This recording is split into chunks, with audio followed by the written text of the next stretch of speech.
Hey guys, Dave Lee coming at you once again with another Blu-ray review and unboxing video. In this video, we'll be taking a look at the latest box set release from my good friends over at Vision Entertainment. It is, of course, the collector's edition box set of The Outer Limits, the complete original series. This is a really fantastic little science fiction horror anthology series from the mid-1960s. It's never been available on Blu-ray as a complete series. I believe Kino Lorber released it over in the United States over the last couple of years, but they released the two series as individual box sets. So this is the first time you've actually been able to get your hands on a complete series box set. This is a really fantastic box set. It's a really great series, as I said, and I'm super excited to jump into this one and show you guys out there. There's a lot to cover here. I'm gonna give you a quick unboxing of this guy right here. I'm also gonna give you my quick thoughts on the series as a whole, my thoughts on the transfer, the special features, all that kind of stuff that you've expected from my videos. And at that, as I said, there's a lot to get into, so let's get into it.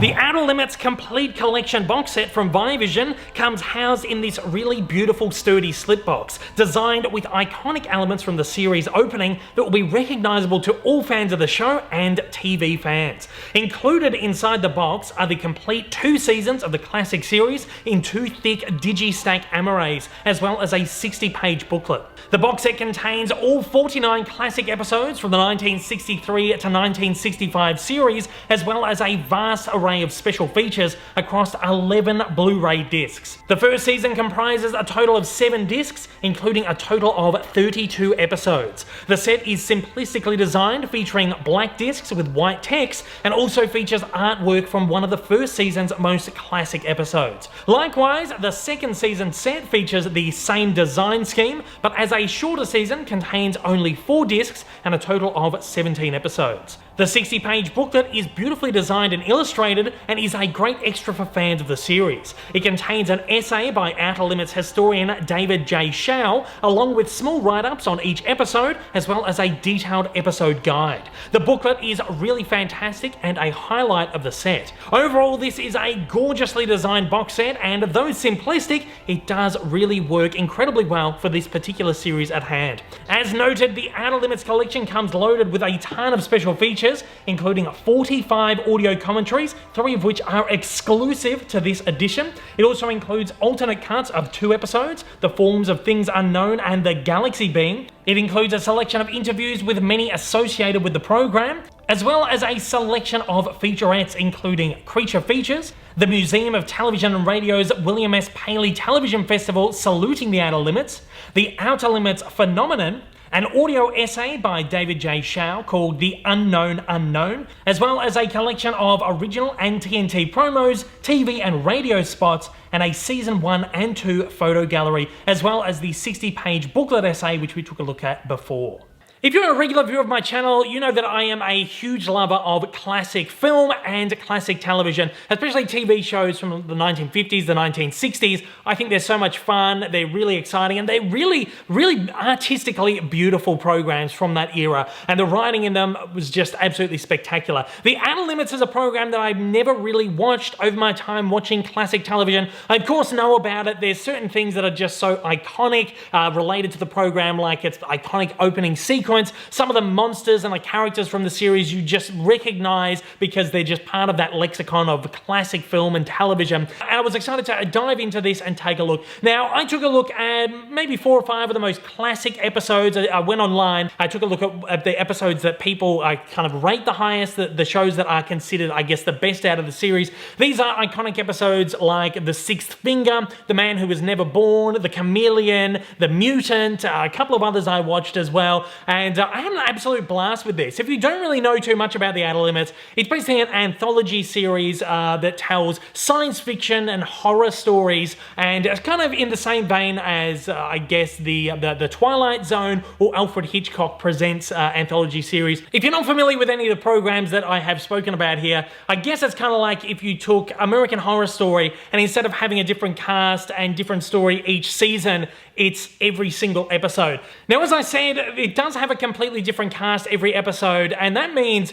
this series is loaded with fantastic guest appearances, many of them who were at the beginning of their career, who are now very well celebrated actors. These are people like Robert Duvall, who was in like 3 episodes, Martin Sheen, Vera Miles, Gloria Graham, Martin Landau, William Shatner and Leonard Nimoy were in a couple of episodes, Robert Kolb, Adam West, of course, Batman from the 1960s series, and Donald Pleasance did an episode as well. There's a whole bunch of these faces that you will definitely recognize throughout this series. Look, I have really enjoyed what I have watched of this so far. As I said, I only watched a small handful of episodes just to kind of get a general idea, but I think it's the kind of thing that I'm actually going to really get hooked on. Something that the episodes are only 60 minutes long, there's only 49 episodes. I think it's something that I could just put on when I've got a spare hour here and there, not enough time to watch a movie, but I would put on an episode of this and just enjoy like I guess they're essentially like mini movies, and some of them, as I said, do star some pretty big names at the beginning of their career. It is, as I said, from the mid-1960s, so the budgets on these were not huge. There's a lot of improvisation from the artists and the creators here,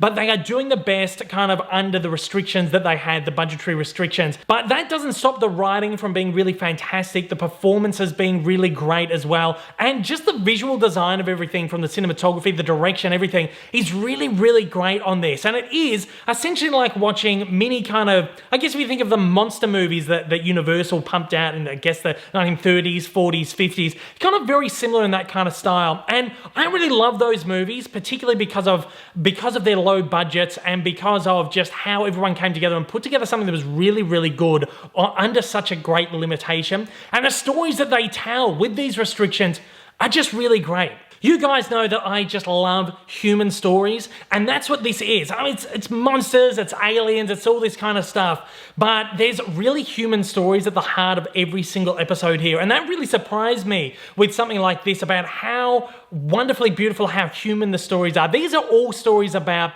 monsters, aliens who are questioning their own worth. And it does bring it back to that really existential kind of human thing. It's these really beautiful existential stories. That's the kind of thing that I really love. I mean, 2 of my favorite novels of all time are Dracula and The Phantom of the Opera. And they're these stories about these outcasts, these monsters who are having this existential human crisis, and I find a real beauty in that. And then there's always like romantic subplots and all that kind of stuff interwoven as well, and that feature, the Outer Limits, features a lot of that too. And for all those reasons, I think this is just a really fantastic series, again, from what I have seen already, and it's something that's going to just keep drawing me back to it. And if you're into that kind of stuff, I think you're going to have an absolute blast with this as well. Long-time fans of the series are going to be in absolute heaven here as well, because I can guarantee you the series has never looked as good as it does right here. The transfers on these are absolutely beautiful. Like I said, I've never really watched this before. I've only seen bits and pieces of it, so I don't know how bad some of these elements have been over the years, how bad some of these episodes have looked on DVD or anything like that, or on TV reruns, but I have seen enough television from this era to know how ill-treated some of these episodes have been over time. Like some of the original versions of the Dick Van Dyke Show that were passed down over the years were terrible. The elements were absolutely awful on those. So I can just imagine how bad the Outer Limits has probably looked over time. These have received brand new HD remasters from the original source, and it actually surprises me how well the original material, the original elements of this series, which would have been 35mm film, it surprises me how well that has actually been preserved over the years, because a lot of these classic series, again, not only have they just not had great attention over the years in regards to masters and all that kind of stuff. Some of those early Doctor Who episodes, for example, some of them are in really bad, poor condition because the elements were just not looked after. Some of the earliest episodes of Doctor Who don't even exist anymore because the stations, the studios, networks, whatever at the time, just kind of threw all the old elements out. They didn't really have a lot of respect or, I guess, forethinking for them. But the Outer Limits, I was very surprised to see that these old film elements from this have been really well preserved over the years, and the remasters they've got from those elements are absolutely beautiful. This is some of the best classic television I have seen on the home media format, and if you're a fan of the Outer Limits, you're a fan of classic TV, you're a fan of the kinds of stories that I've been talking about right here, I think you're going to really, really love this box set right here. It does come with my highest recommendation. I've absolutely loved what I've seen of it so far, and I can't wait to get into the rest of of it. And the box set, again, is a really fantastic, just sturdy, really gorgeous set right here, and I'm really proud to have this in my collection. And again, I have to thank my good mates over at Vivision Entertainment for sending this one over to me for the purposes of this review. And at that, I'm going to throw it over to you guys out there. I want to know, what are your thoughts on the Outer Limits? Are you a fan? Are you going to go out and grab this box set straight away? Or are you someone who has not really heard of it before, not really seen it, but your interest has been piqued by watching this video here, and are you considering picking it up? I want to know all that down in the comments below. Until next time, guys, of course, take it easy, continue to stay safe, continue to stay at home if you can, and I will see you on the next one. Take it easy, guys. If this is your first time viewing one of my videos and you'd like to see more like it in the future, then please don't forget to hit that big old subscribe button up on your screen, as well as that like button down below for that little extra support. Also, don't forget to check me out on social media, and please consider supporting me over on Patreon. Thanks for watching and have a fantastic day.